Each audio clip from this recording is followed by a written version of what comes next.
오늘은 마태복음 8장 1절에서 13절 말씀입니다. 오늘 말씀 보시면 예수께서 산에서 내려오시니 수많은 무리가 따랐다 이렇게 시작하고 있습니다. 왜 산에서 내려오셨습니까? 산상수훈, 그러니까 산에서 사람들에게 가르치셨기 때문이죠. 말씀하신 이후에 그리고 나서는 실제 생활에서 사람들을 치료하시고 하는 장면들이 계속 이어져 있습니다. 자, 2절에 한 나병 환자가 나와 절하며 이르되 주여 원하시면 저를 깨끗하게 하실 수 있나이다. 나병 환자라는 말은 실제로 우리가 사용하는 한센병이라든가 나병이라는 의미보다는 악성 피부병 정도로 생각하시면 되겠습니다. 그런 환자가 예수님께 나왔지요. 수많은 무리가 따르는데 예수님께 나오기는 쉽지 않았을 겁니다. 왜냐하면 율법으로 그런 악성 피부병을 가진 사람은 스스로 부정하다고 하면서 사람들로부터 멀어져야 됐기 때문입니다. 그런데 얼마나 급했던지 사람들이 그렇게 많이 따르는데 그 사람들 많은 곳에 이 사람이 기회를 잡은 것이죠. 절하면서 주여 원하시면 저를 깨끗하게 하실 수 있나이다. 보통 주라는 단어를 그렇게 자주 쓰지는 않았지만 보통 주인을 말할 때 또는 로마 황제를 말할 때 주여, 퀴리오스라는 단어를 사용했습니다. 원하시면 저를 깨끗하게 하실 수 있나이다. 자신의 치료의 관건이 예수님이 원하시느냐 그렇지 않느냐에 있다는 것이죠. 예수님의 능력을 의심하지는 않습니다. 예수님은 그럴 능력이 있는데 과연 그분이 원하시느냐. 우리의 기도의 응답의 관건도 거기 있는 게 아닐까요? 우리 하나님께서 우리 예수님께서 원하시느냐 그렇지 않느냐. 우리는 우리가 원하기 때문에 기도할 수 있습니다. 그러나 관건은 하나님이 원하시는가 그것이 아닐까 싶습니다. 예수님께서는 손을 내밀어 그에게 대셨습니다. 그리고 내가 원하노니 깨끗함을 받으라 하시니 즉시 그의 나병이 깨끗해졌습니다. 예수님께서 오늘 이 기적을 행하실 때 특이한 것은 손을 내밀어서 그를 만졌다는 것입니다. 또 하나는 원하시면 저를 깨끗하게 할 수 있나이다 이렇게 말했더니 내가 원하노니 깨끗함을 받으라 이렇게 말씀하셨습니다. 예수님이 이 사람에게 반응하셨다는 것이죠. 그냥 병만 치료해 주셔도 굉장한 반응인데 이 사람의 말을 받아서 그렇게 하셨고요. 이 사람의 말을 인정해 주신 것이고요. 또 이 사람에게 접촉해 주셨다는 것이죠. 사실은 악성 피부병에 걸린 사람들은 격리되어서 살아야 됐습니다. 얼마나 힘들었겠습니까? 몸이 아픈 것도 힘들지만 사회성을 잃고 완전히 고립된 생활을 하는 것은 그들의 심적으로 큰 부담이 됐을 것입니다. 누구도 그들을 만져주지 않았다 그래요. 그러나 예수님께서 손을 내밀어서 그를 만져주셨습니다. 율법적으로 볼 때는 그렇게 하면 안 되는 거지요. 하지만 예수님께서는 율법을 초월하신 분이고 또 하나는 예수님이 바로 생명의 근원이 되시기 때문에 이렇게 하실 수 있는 겁니다. 모든 부정한 것이 예수님의 터치 아래 소멸된다는 이 놀라운 사실을 오늘 우리는 볼 수 있습니다. 우리 또한 마찬가지입니다. 우리 안에 있는 온갖 부정한 것들이 주님의 터치에 말라버리고 깨끗하게 될 것을 기대합니다. 우리가 아무리 해결하려고 해도 해결되지 못했던 우리의 음란, 우리의 연약함, 우리의 불만, 우리의 어떤 부정적인 것들도 우리의 심령에 썩은 것까지도 주님의 터치에 깨끗하게 되는 역사가 있을 줄 믿습니다. 예수님께서는 삼가 아무에게도 이르지 말고 다만 가서 제사장에게 내 몸을 보이고 모세가 명한 예물을 드려 그들에게 입증하라 이렇게 말씀하셨습니다. 왜 이렇게 말씀하셨을까요? 그렇게 해야 공동체에 다시 받아들여지기 때문입니다. 이미 이 사람은 회복이 됐습니다. 이미 깨끗해졌고 이미 치유받았습니다. 하지만 제사장에게 검증을 받아야 공동체 안으로 온전히 다시 돌아올 수가 있는 것입니다. 우리가 세례를 받을 때도 마찬가지 아닙니까? 세례를 받는다고 죄가 없어집니까? 믿음으로 우리는 구원받지만 공동체가 되었습니다 하는 선포 아니겠습니까? 우리 주님께서는 그 사람이 앞으로 공동체 안에서 건강하게 살아가기를 원하셨던 것 같습니다. 자, 예수님께서 가버나움에 들어가셨다. 5절 말씀이죠. 한 백부장이 나왔습니다. 백부장은 로마 군인입니다. 하급 장교이지요. 그런데 그 사람이 예수님께 주여라고 말하고 있습니다.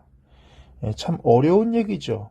군인이, 그것도 로마 군인이 예수님을 주여라고 말한다는 건 특이한 일입니다. 그들에게 주는 로마 황제밖에 없습니다. 하지만 그가 믿음이 있었다는 것을 드러내지요. 내 하인이 중풍병으로 집에 누워 몹시 괴로워합니다. 그 당시에는 하인은 소유물이나 마찬가지입니다. 망가지면 버려지는 것입니다. 그런데 그는 꽤 심하게 망가졌습니다. 중풍병 지금도 쉽지 않은 병입니다. 그 당시에는 얼마나 힘들었을까요? 그 병에 걸린 하인을 위해서 식민지 청년을 향해서 주님이라고 부르면서 그에게 간구합니다. 예수님께서 굉장히 긍정적으로 그를 보셨던 것 같아요. 7절에 이르시되 내가 가서 고쳐주리라 이렇게 말씀하십니다. 그런데 백부장의 반응이 참 신기합니다. 주여 내 집에 들어오심을 나는 감당하지 못하겠사오니 다만 말씀으로만 하옵소서 그러면 내 한이 낫겠삼나이다 하면서 굉장히 주님 앞에 겸손한 모습을 보였다는 것이죠. 감히 내가 어떻게 주님을 오라가라 하겠습니까? 이런 말이죠. 나도 남의 수하에 있는 사람이요. 내 아래에도 군사가 있으니 이더러 가라 하면 가고 저더러 오라 하면 오고 내 정도로 이것을 하라 하면 하나이다. 그러므로 말씀만 해달라는 것이죠. 본인이 군인이기 때문에 권위체계에 대해서 잘 알고 있지 않습니까? 예수님을 바로 그런 권위를 가진 분으로 그는 이해했습니다. 권위와 권세를 가진 분이시기 때문에 그가 말씀만 하시면 심지어는 질병조차도 순종할 수밖에 없다 하는 믿음이 그에게 있었습니다. 예수님께서는 그것을 들으시고 놀랍게 여기셨습니다. 무엇이 예수님을 과연 놀라게 할 수 있을까요? 사람의 속에 있는 것을 다 아시기 때문에 친히 증언 받으실 필요도 없는 분 아니십니까? 그럼에도 불구하고 그 믿음이 얼마나 대단했던지 예수님이 놀랍게 여기셨습니다. 그러면서 따르는 자들에게 말했습니다. 내가 진실로 너에게 이르노니 이스라엘 중 아무에게서도 이만한 믿음을 보지 못했다. 그 정도로 믿음이 대단했단 말이죠. 그러면서 동서로부터 많은 사람이 이르러 아브라함과 이삭과 야곱과 함께 천국에 앉으려니와 동서로부터 많은 사람이 이르렀다는 것은 이방인을 말하는 겁니다. 그 나라 본 자손들은 바깥 어두운 데 쫓겨나 거기서 울며 이를 갈게 되리라. 구원이 어디에서 연관이 되느냐? 이방인이고 아니고 이스라엘 사람이고 아니고 이것과 관련이 없다는 것이죠. 예수께서 백부장에 이르시되 가라 내 믿은 대로 될지어다. 네 믿음이 대단하다. 이렇게 칭찬을 받은 것입니다. 그랬더니 즉시 하인이 나았다고 오늘 성경은 이야기합니다. 자, 오늘 말씀을 보면서 우리가 몇 가지 생각해 볼 수 있는데 첫 번째는 응답은 관건이 어디 있느냐는 거죠. 관건은 사실 예수님이 무엇을 원하시느냐. 하나님이 원하시는 것이 무엇이냐. 우리는 하나님께 기도하고 간구하면서 그걸 잊어버릴 때가 간혹 있어요. 우리의 관심이 내가 원하는 거, 내가 이루어지길 바라는 거, 내가 해결받기 원하는 어떤 문제, 여기에만 집중될 때가 있습니다. 그런데 중요한 것은 하나님이 원하시는 것이 무엇이냐, 이것이 훨씬 더 중요하다는 것을 오늘 나병 환자를 통해서 우리가 배우게 됩니다. 원하시면 주님이 원하시는 게 무엇입니까? 그래서 우리가 기도할 때 하나님이 원하시는 게 무엇인가, 예수님이 원하시는 게 무엇인가, 이것을 아는 것이 너무나 중요합니다. 자, 두 번째로는 우리가 믿음을 가졌다고 할 때 어떤 믿음이냐라는 것이죠. 오늘 백부장의 믿음은 예수님의 권위에 대해 추호도 의심이 없었다는 것입니다. 여러분, 응답받는 기도와 믿음은 바로 이 믿음의 문제예요. 어떤 믿음을 가지고 있느냐. 이 나병 환자 또한 예수님의 능력에 조금도 의심이 없었습니다. 원하시면 깨끗함 받을 수 있습니다. 이렇게 말했죠. 우리는 하실 수 있으면 이게 아니라 원하시면. 또 백부장도 예수님의 그런 권위와 권세에 추호도 의심이 없었습니다. 나도 내 하인이나 내 부하들에게 말하면 그대로 되는데 당신의 권위와 권세는 질병도 말 한마디로 해결할 수 있는 놀라운 권위입니다. 이렇게 인정했다는 것이죠. 이게 진짜 믿음이라는 것입니다. 믿음은 하나님을 인정하는 것입니다. 하나님을 인정하면 하나님께서도 그 믿음을 인정해 주십니다. 하나님을 존귀하게 여기면 하나님께서도 그를 존귀하게 여겨 주십니다. 반대로 하나님을 멸시하고 예수님을 멸시하면 똑같이 하나님께서도 그를 경멸히 여기신다. 그렇게 사무엘상에 말씀하고 있지 않습니까? 우리가 일부러 하나님께 욕하고 하나님은 안 계실 거야 이래서 하나님을 경멸하는 겁니까?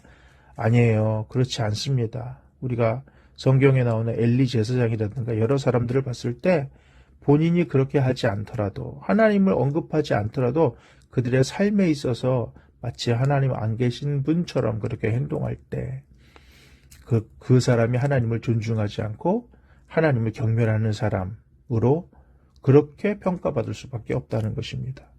관건은 하나님이 우리를 어떻게 평가하실까?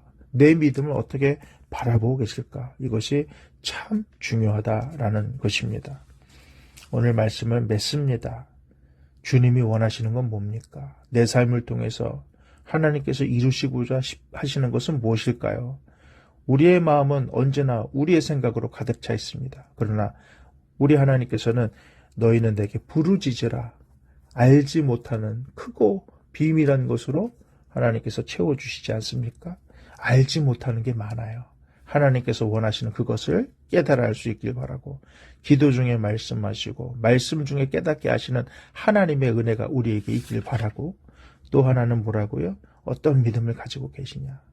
하나님의 능력에 대해서 추호도 의심하지 마십시오. 그분에게 불가능은 없습니다. 관건은 하나님께서 원하시고 그대로 말씀하시느냐 아니냐의 차이입니다. 하나님께서 인정하시는 믿음은 하나님을 인정하는 사람에게 주어집니다.